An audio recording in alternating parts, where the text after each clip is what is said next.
Se precisa repetir alguma coisa. Não?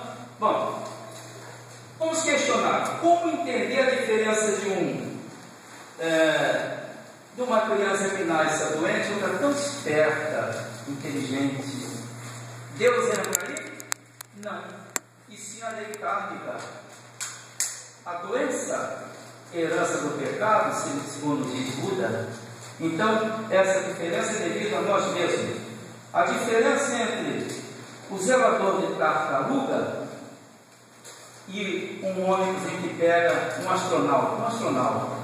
Zelador de tartaruga precisa de um funcionário para cuidar de 3 tartarugas. Horário de trabalho, 7 às 4, salário mínimo. Está bom para cuidar de 3 tartarugas?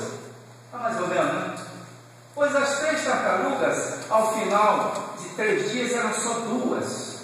Cadê a terceira? O cara deixou fugir. Meu Deus do céu, deixar uma tartaruga fugir está limitado demais. Esse homem comparado com um astronauta, muda o que aí, hein? Em que eu estou aí? Fator inteligência é importante aí? Muito. Obrigado, Doradão. Então, essa inteligência, Deus nos dotou dela. Agora, o desenvolvimento é por nossa conta. Deus tem seus critérios, seus desígnios. Deus nos joga dados, segundo Einstein. O crescimento é conosco. A evolução é por nossa conta. Religiões, o que concorda e o que discorda. Concorda em muito pouca coisa. As religiões como um todo. A alma pré-existe ao nascimento do corpo. Pelo menos não diz que morreu o corpo, morreu a alma. A alma pré-existe. Todas as religiões estão aqui de acordo. A alma é responsável por si, pelo que é, foi e virá a ser. Continua viva ao sair do corpo, com a morte, e retornará em vidas outras para acertar seus débitos e a evolução. Aqui vai ter dificuldades religiosas, vão ter dificuldades religiosas. Por quê? Algumas religiões entendem que as culpas, os pecados podem ser removidos artificialmente, mediante alguns processos. Já fui de outras religiões, já sabemos o que é isso. Isso pode retirar pecado de alguém? Em nome de Deus? Não fiquem com medo, não. Pode ou não pode? Não se diz firmeza. Não pode. Eles dizem que tem procuração de Deus. Cadê a procuração de Deus como ministro de Deus? Isso não existe. Já vimos que Deus não dá o perdão conforme nós entendemos o perdão. Deus nos dá a lei. Aí sim, que nós temos que trabalhar em função disso. A reencarnação existia ao tempo de Jesus. Jesus deixou isso muito claro em vários ensinamentos. Por exemplo, aqui está um deles.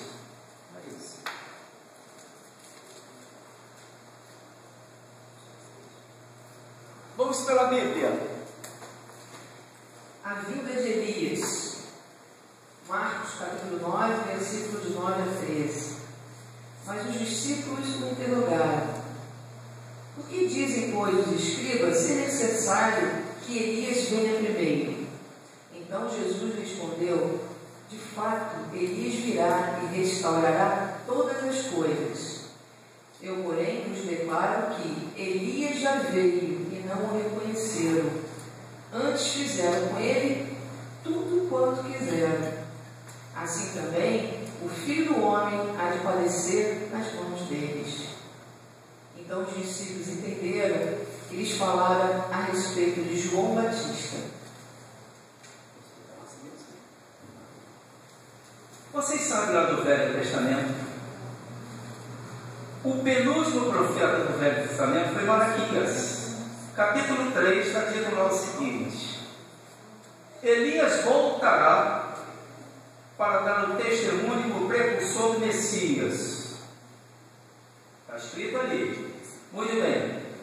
Elias veio ou não veio? Veio e se tornou quem? João Batista. Muito bem. Um livro evangélico de má fé disse o seguinte: Elias veio para se tornar, ou para nascer, um homem semelhante o Evangelho, a Bíblia fala de semelhante, não. Elias virá para dar o testemunho. Então Elias e João Batista são duas personalidades diferentes, mas a individualidade é a mesma, admitem? O Espírito voltou numa outra personalidade, que era de João Batista. Isso é a reencarnação. Noutra passagem, Jesus falou para Nicodemos, ele foi: mestre, eu não entendo como é que depois de velho, o homem vai entrar de novo na barriga da mãe. Está no Evangelho de João. Jesus disse: admiro você, o homem da lei, desconhecer isto. Entrar na barriga da mãe não pode, mas nascer de novo sim. Isso é literal, nascer de novo é nascer de novo. Reuniões coloca aí o batismo, não tem nada de batismo não. É nascer de novo sim. Está no Evangelho de João, lá esse encontro lá com Nicodemos.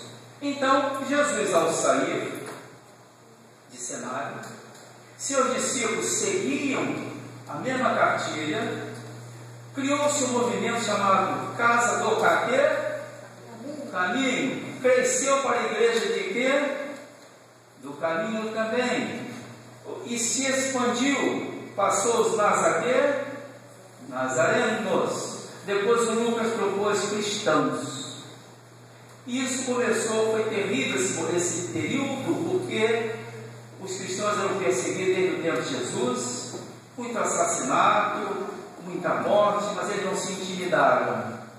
No ano 310, o Império Romano, 310 a 313, estava declinando lá fora com muitas guerras, então ele deu uma trégua dentro do seu império. Pelo Edito de Milão, iria abrir mão das crenças espirituais religiosas. A igreja, então, não havia católicos ainda, a igreja foi então se aproximando. No ano 325, primeiro concílio de Nicéia, juntaram-se Estado e igreja. Isso não pode dar bom caldo de jeito nenhum. Então, religiosos interessados em poderes, o Estado querendo também manipular, quer dizer, facilitações, acabaram com uma série de situações ali que viriam facilitar o termino da reencarnação. Houve uma votação, ganhou por 3-2, o livro do Hermínio Miranda fala disso. Santo Agostinho é um dos que votou a favor disso, foi derrotado por 3-2. Rola o tempo. No ano 553, Concílio de Constantinopla, pá de cal, encerraram isso. Não se fala mais disso. Se falasse, haveria punições, etc. Ou seja, igrejas tiraram uma lei natural colocada por Jesus, criando ali um outro cristianismo. Tem o cristianismo dos homens e o cristianismo do Cristo. É isso realmente que aconteceu naqueles momentos ali. E isso o Oriente não embarcou nessa, só o Ocidente. Razão porque aqui a reencarnação não dispõe de uma, digamos, uma popularidade, não se dispõe de um conhecimento mais adequado, mas os homens é que mexeram, tirando da lei aquilo que Jesus deixou aqui para nós. Uma olhadinha rápida aqui. Ou então nós vamos mudar de assunto, porque a palestra hoje é mais curta um bocadinho.